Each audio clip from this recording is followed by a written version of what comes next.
Hi, friends. First of all, I just wanted to say thank you guys so much for following along and for all of the support you guys have given me.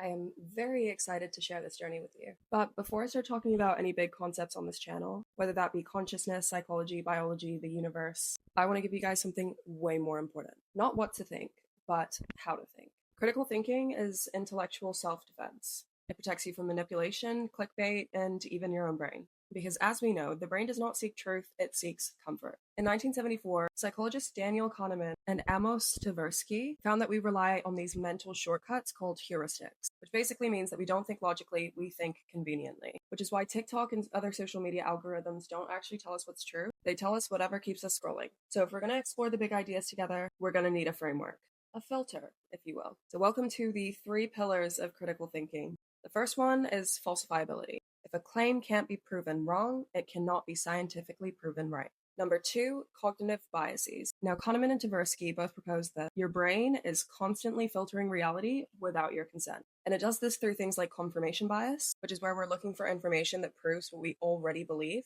whilst ignoring information that doesn't.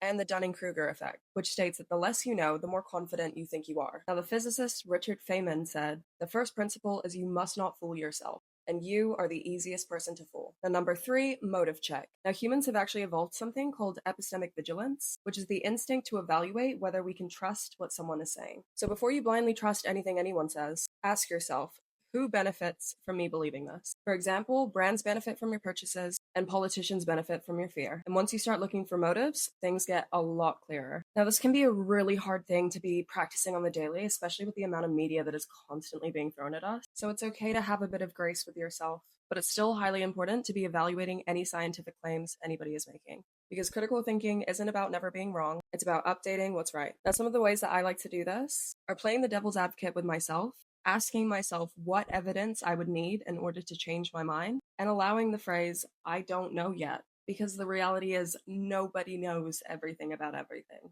And not knowing isn't a weakness. It's just the beginning of actual knowledge. Now, this channel isn't going to be about giving you answers, but rather prompting you to ask better questions. So question everything I say, because I don't just want you to follow me, I want you to think with me. Don't just consume ideas, interrogate them. And if you want more content that challenges your assumptions about quite literally everything, make sure you hit subscribe. Okay, love you. Bye.